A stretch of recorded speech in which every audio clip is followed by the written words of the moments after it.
Is there bad or even a dark side to being a millionaire?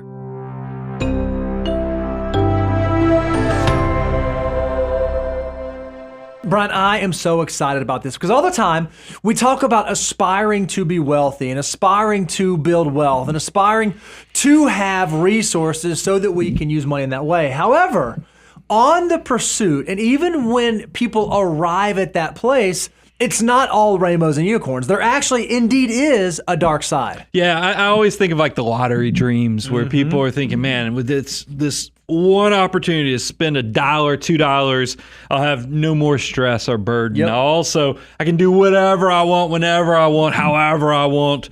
I'll be happier.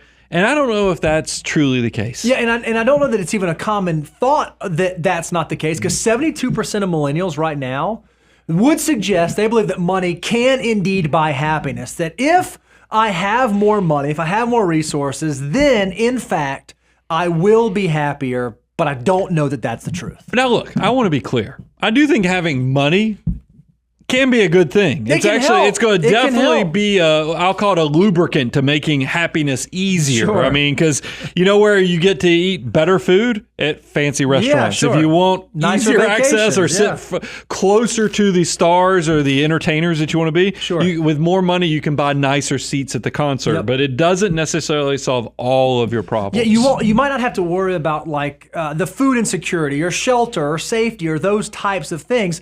But I would argue that there will be other stressors that enter in. There will be other things that you have to make sure you stay mindful of and you bring into the light, or else you might find that getting to that thing that you are trying to attain or getting that place that you want to be wasn't maybe all that you thought it was cracked up to be. Well, and I think that I want to differentiate. There's a big difference between looking rich and actually being wealthy. And I think in America, we have a problem where we do have people who have good incomes and can cover at a few $100 a month their fancy house, their fancy car.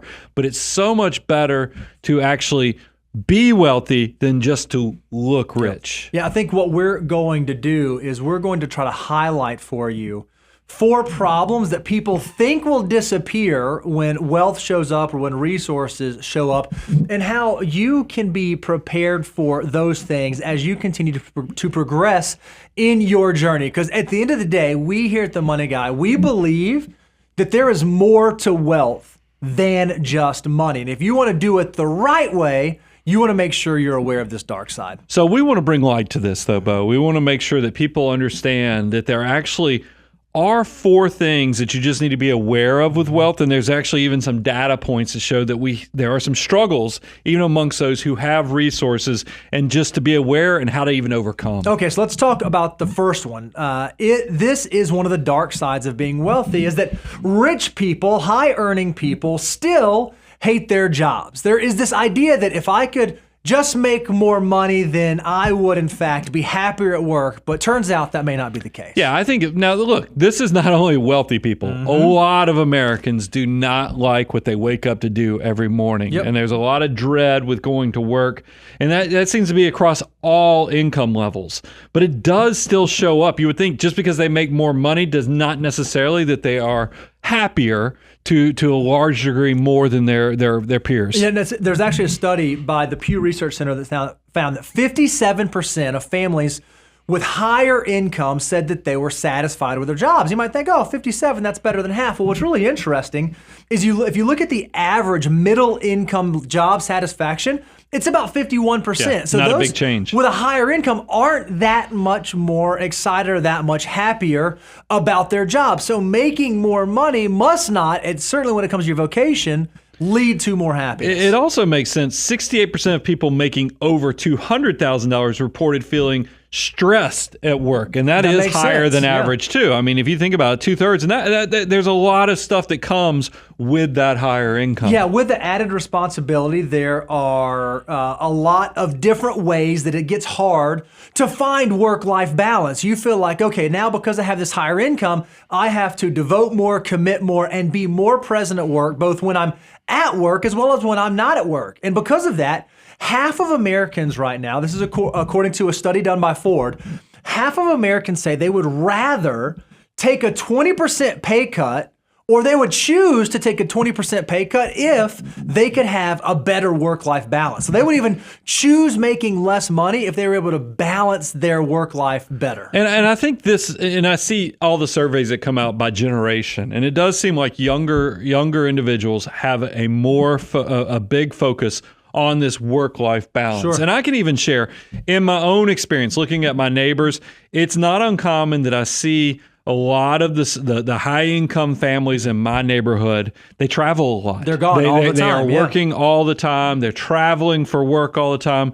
So there are typically some strings with these higher incomes, whether it's working harder, traveling more. There's probably something you're having to give that does increase that stress load, that does increase your ability to not really enjoy your work because it's harder. It is. So let's talk about, Brian, what are some ways that you can do it better? What are some ways that you can approach this better? Well, the first thing is, don't pick a career only for the paycheck. When it comes to the thing that you're going to do for the majority of your lifetime, for all of your working years, you may want to pick something that you actually find value in, find purpose in, that you actually enjoy doing. Because if you can find that thing, there's going to be a higher likelihood you can have satisfaction on a day-to-day basis rather than just showing up for the dollars alone. Well, I think also money should be about flexibility. If you think about, a lot of people aspire to have money because they want to, what I think they really want to do is they want to own their life, but really what they want to do is own their time, do what they want, when they want, how they want.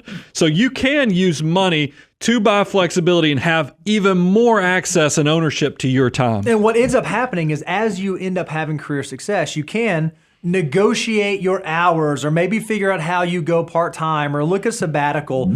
These things are possible, but only possible when you're at the correct stage in your life. You won't always be able to have a work-life balance. And I counsel a lot of young folks on this. I say, look, you might need to put in more hours early on in your career. You're still building towards that 10,000 hours of expertise. It's okay if early on, maybe you don't have a ton of work-life balance, because I'm convinced if you put in that time early, as you do age, as you do get into the messy middle, as you do start to have a family, as you do start to raise kids, if you've put in that hard work early on to establish that foundation, there's a good chance that you're going to be able to be in more control of how you manage your work-life balance. It won't be perfect, but at least gives you a platform to be able to make changes as needed. Well, I even think about how many of our clients, there's out there on the internet, and you see it. People talk about FU money. And now, look, I'm not going to tell you what all that means. I think most of us are smart, but it's basically,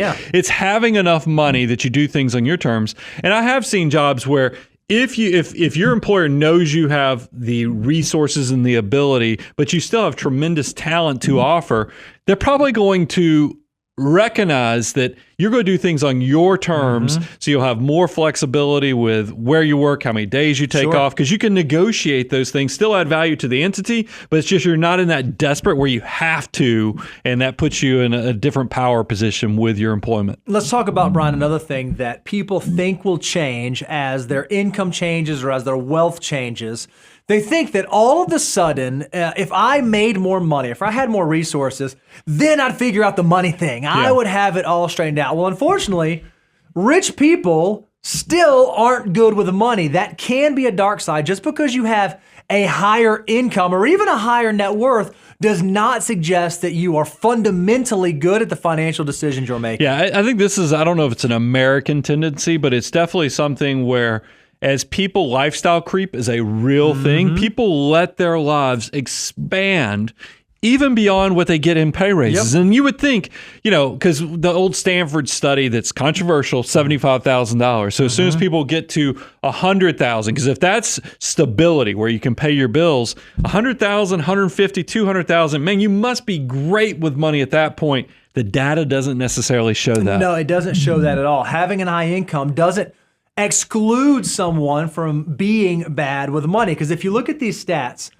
38%, almost 4 out of 10 households that make over $100,000 admitted to carrying credit card debt. Like not using credit cards, actually carrying debt on a month-over-month basis.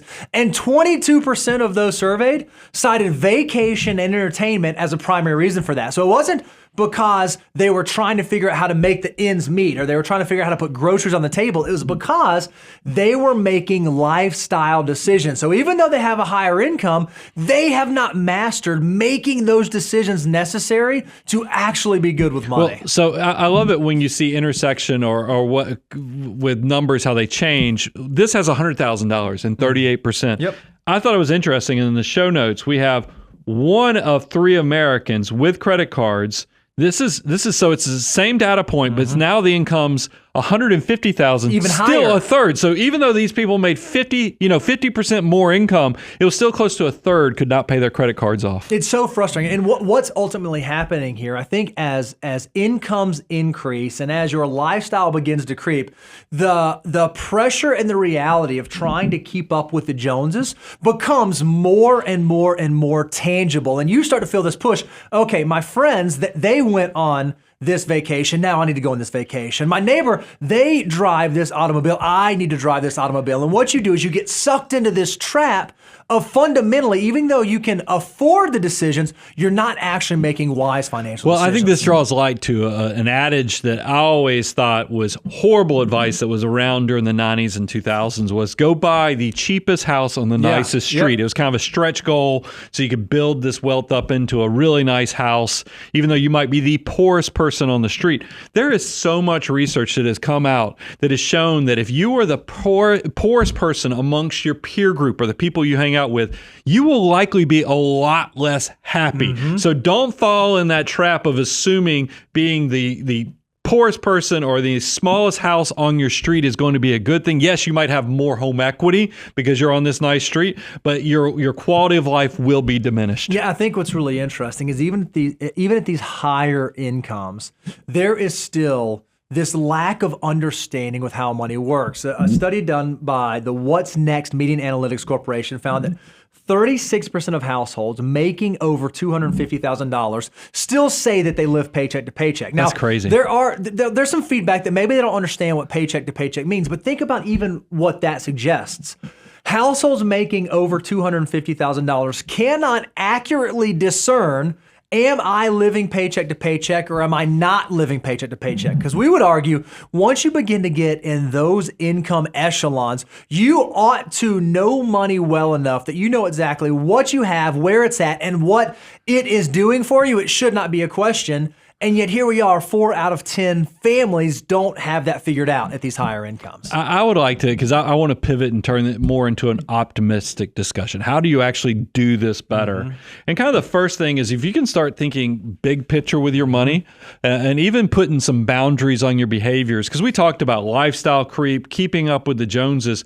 How easy would it be if you actually made those good habits easy, made the bad habits hard by creating like automated behaviors? Maybe every time you got a pay raise, 60% of it went to increase your investments, 40% went to lifestyle. Those type of things, if you took a big picture of where you want to be in the long term, I think you'd be in a much better place. Yeah, they have this view on, I'm not just focused on how do I get from this week to next week or this month to next month. They do have those longer term goals. They do think big picture, wide angle. And one of the things that we see really successful people do well is they don't continue to move the goalpost. As they do focus on the big picture, they allow that big picture to have some boundaries. They don't say, okay, well, I want to be in this neighborhood. Okay, well, once I get in this neighborhood, well, then I want to be in that one. And then I want to have that home. And then I want to drive that car. They recognize, okay, what are the things that I truly value? What are the things that actually are require me to spend money on or save for or try to accomplish? And how do I focus exclusively on those things and not get lost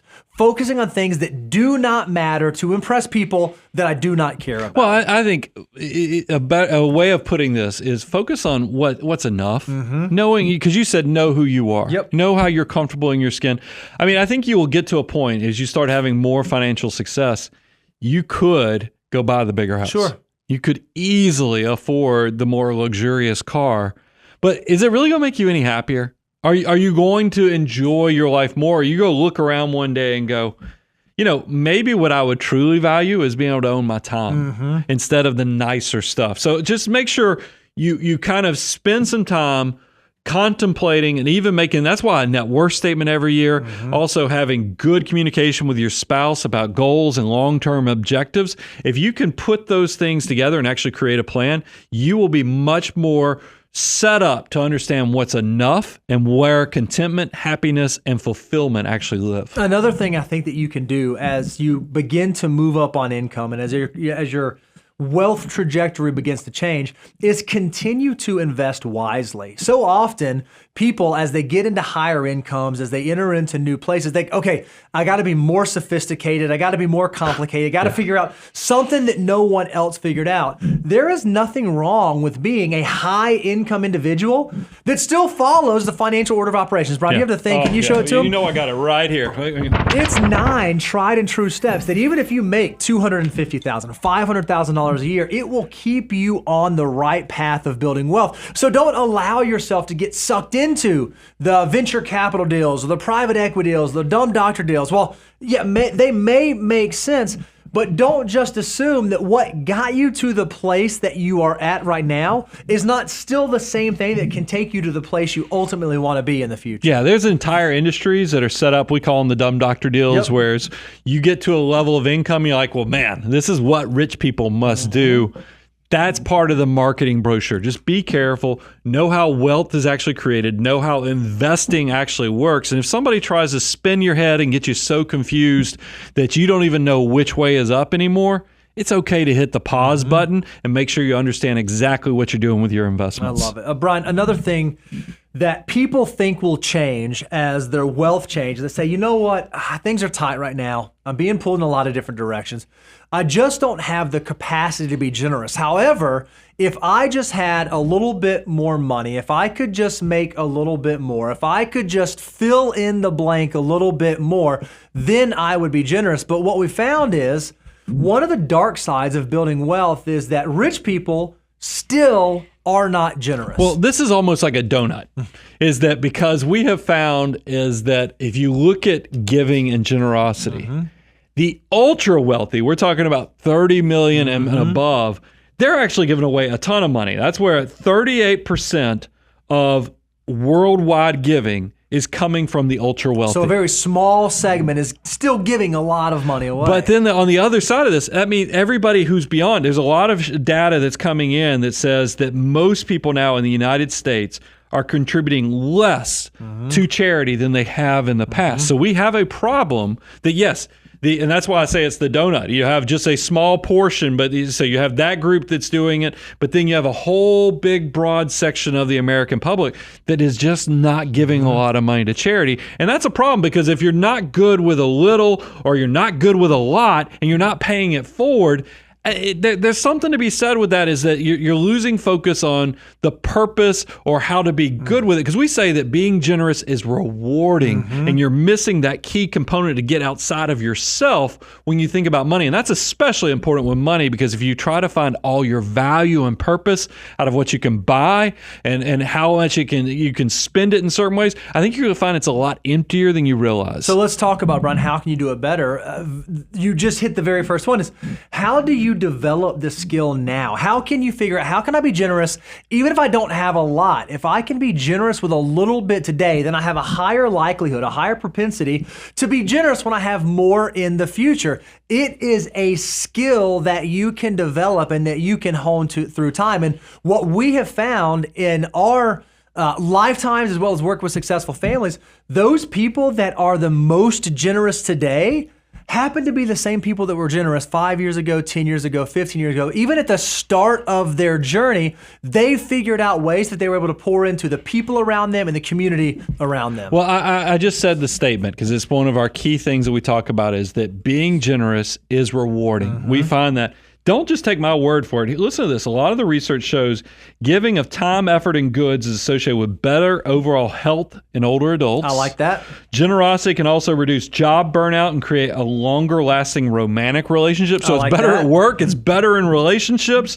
And volunteering is associated with delaying mortality. So if you think about it, we talked about giving of money, but it just as the research also shows giving of your time, if you don't have a lot of resources, can still be very valuable to your life. I love it. And as you think through those things, one of the things I think it would be helpful to focus on is, how do you define the legacy that you want to leave behind? When you are no longer on this earth, people might not remember the fact that you worked until 7 p.m. every night, or they may not remember exactly what the last year of your net worth statement said, but they will remember that time that you spent time with them, that time that you mentored them, that time you provided an opportunity for them that was not otherwise there. I mean, even in my story personally, I can see fingerprints of all the people that have touched my life and how I would not be where I am today without their generosity. So if you can recognize, okay, when I am no longer here, what do I want people to remember about me? What do I want people to say about me? And is there a way that I can use my resources and use my wealth to accomplish that goal? I think you'll find that it's a pretty fulfilling endeavor. For sure. We're going to transition to the fourth problem with wealth. And this is one, I think this is, and I don't know if it's because I'm a father of two. I know you're a father of three. I don't know if it's because we work with a lot of wealthy families, is that we see that rich people still don't set their kids up for success. And this one breaks my heart. There are statistics, and I hear you say them all the time. You know, we always talk about how 80% of millionaires are first generation. And I always hear you say this thing, well, that is a great thing that you can pick yourself up by your bootstraps and you can build wealth. However, for that to be true, there has to be a dark side of that statistic. Well, think about this, and this is what the data shows. And it does, to get 80%, there has to be a give on. That means there must be a wash cycle, a big washout cycle on wealth. And here it is: 70% of wealthy families lose that wealth by the second generation. So that means your kids are going to spend your money after you pass away. And then if it doesn't all wash out, then 90% lose their wealth by the third generation. So if your kids don't get you, your grandkids will. So that is a huge problem, that this is, people who build wealth immediately washes out with the second and then even the third generation. Why are kids who are given so many heads up opportunities, they have essentially a head start in a lot of ways on paper, turn out to be washouts?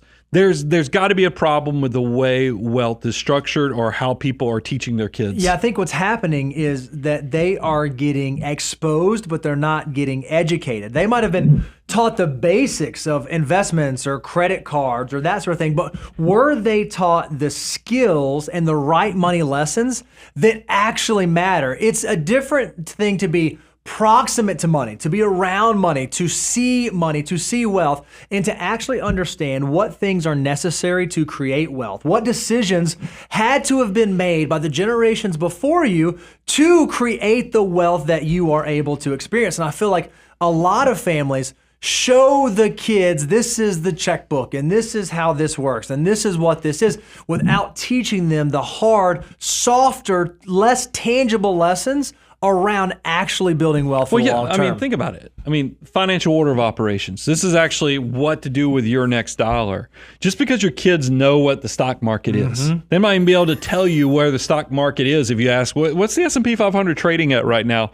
They might know that. They might know what APR, or they know how to go through a transaction at the store, or even applying for a credit card. But if you're not actually teaching them what is intrinsic value and what are the behaviors, like the financial order of operations, how you know how to be the field general for your army of dollars, that is the failure. Because as Dr. Stanley and Millionaire Next Door talked about, I think a lot of parents, we even do economic outpatient care. As kids get it, we give them this great life as their children. Then they even go into a young adulthood. And then instead of them realizing, oh my gosh, I had this great life with my wealthy parents, and now I'm on my own, parents will subsidize that lifestyle through that economic outpatient care. And these kids never learned the value, the scarcity, or even how to build and grow and expand your army of dollars. It breaks my heart. It really does. So what are some of the important lessons that we as parents ought to focus on? We ought to teach our kids about hard work. We ought to teach them the value of a dollar. Certainly if we live in an area of abundance, how do we get them to recognize the value even in a single dollar? How do we teach them how to live humbly even in abundance? How do we let them realize the consequences of poor decisions. If they have financial mismanagement, where does that go? And then how do we teach them, especially coming from a position of abundance, how do we find value beyond money? How do we make sure that that's not the goal or the strategy or the outcome that they're striving for, but recognizing that money is nothing more than a tool that allows us to focus on the things in life that really matter. I think this is where wealthy families ought to spend the majority of their time educating their children. Well, yeah, I mean, it really is. We give them lots of fish instead of teaching them to fish, right. And that's a big problem. So let's talk about how do you do this better?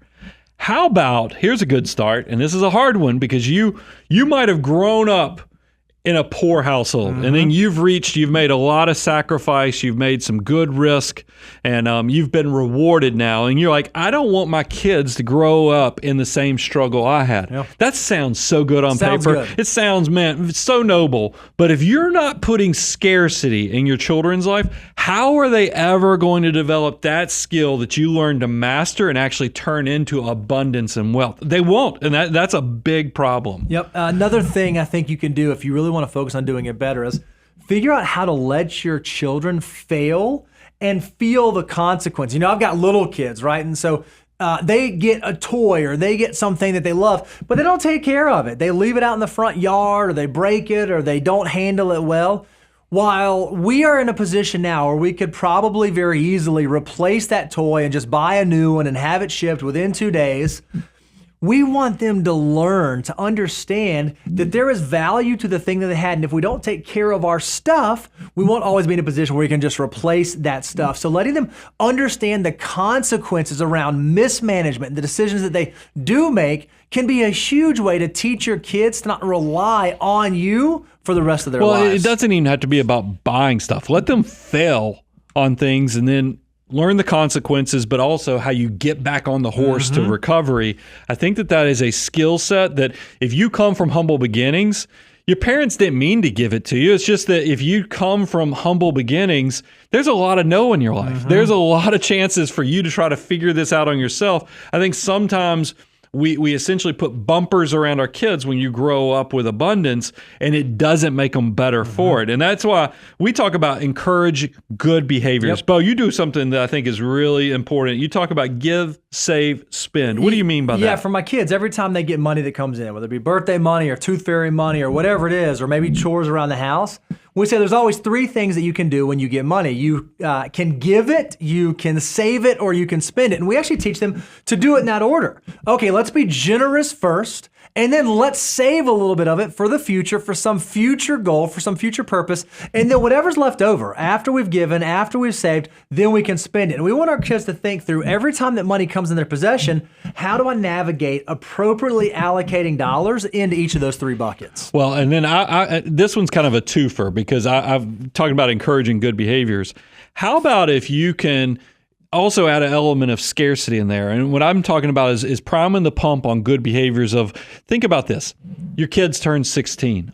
If you live in an affluent community, it's not uncommon that a lot of your neighbors, I don't know if there's a lot of pressure because I see it in a lot of my neighbors, they're all giving their kids really nice cars. And I'm just like, I guess we'll see if that turns out to be a great idea. I think a character builder, as well as something that will humble or let your kids see the value of every dollar, is let them pay for half of their first car. Now, it's a hard decision. I know that the new modern cars have all those safety sensors and everything else, but I actually exercised this with my oldest child, and I think it was an incredibly good value builder because driving a 12 to 14-year-old car can really help, especially if they have to pay for half of it, show, hey man, I need to treat this thing with some care because I have ownership in this. I have $1 into this. And then also, when your kids get their first job, maybe that car leads to them now having the independence of being able to drive to their first job. When they start, doing anything that earns money that you have to report to the government and actually file a tax return, do something that encourages them to do like a Roth IRA, a custodial Roth, or start investing and do a dollar for dollar match. Just like a good 401k has employer match that primes the pump, why don't you as a parent start the good behavior and start to get some skin in the game of them thinking about money in a healthy way by saying, hey, every dollar you save and invest, I'll match, I'll give. And it doesn't have to be, if you're struggling yourself, maybe it's 50 cents on the dollar, but you can do some type of encouragement so that they start seeing what of good behavior and what good actions can do in the long term. And it also adds that element of scarcity that too many wealthy kids struggle to actually have in their lives. That's great. I think another thing that we can think about as we think about raising our kids and raising them well is show them that true value is not material. Show them that there is more to being wealthy, that there's more to life, there's more to the things that we do and the decisions that we make besides just money. And now there's a little bit of cold water for you. This will only be true for your kids if it is true for you. Are you acting in such a way at home, having such conversations with your spouse, interacting with your kids in such a way that would suggest money's not the most important thing? It is important, and it is a tool, and it's something we want to manage and steward well, but it's not the goal. It's not the reason. It's not the purpose. It's just the thing that allows us to get to the goal, to get to the reason, to get to the purpose. If you can instill that in your kids at a young age, you're going to have a much higher likelihood of setting them up for future success. Yeah, this is one that really gets me because I see so much opportunity. You would think coming from money would actually be the chance of a lifetime to build upon what came before you. And unfortunately, it's just not happening. But I do say this, it's okay to spend money on some things. Sure. Blossoming memories. Yep. I'm all about travel, building memories, because not only do you get to keep that, but I think your kids also will get to have those memories even when you're no longer here. And that's its own, in a legacy discussion form. I think that building memories is such a valuable thing. Focus on blossoming memories over giving them stuff. That's something that's very valuable. But all this brings to really a head to the fact that wealth, and you said it, I love it. Money is a tool. It's definitely not a goal. That's right. And it's so much better. We talk, because we can move past the kids and money. We can talk about just the fact that if you're blessed with a high income, don't waste that opportunity. Yep. You know, there's something. I think a lot of people that, it's the old adage, as long as they have money and they can afford their life $200 at a time for everything they finance, they think they're okay, but they don't really own their time. They are the slave to the wage of having to cover their obligations. And that's a scary thing. I want you to actually have full independence, full ownership without any obligation whatsoever. And that's what, if you can just invest a little bit of today for that great, big, beautiful tomorrow, I think you'll have abundance beyond your wildest imagination. I think that there's nothing wrong with being wealthy. There's nothing wrong with building wealth. I mean, the entire platform we have here is how do we help you work towards financial independence and ultimately abundance. But there are dark sides, and you need to be aware of those dark sides so that you do not fall into these traps as you reach the next level of your wealth building journey. And we're going to keep loading you up so that we can help you do money better. Guys, I'm your host, Brian Preston, Mr. Bo Hansen. Check it out, moneyguy.com/resources for tons of free stuff. Money Guy team, out.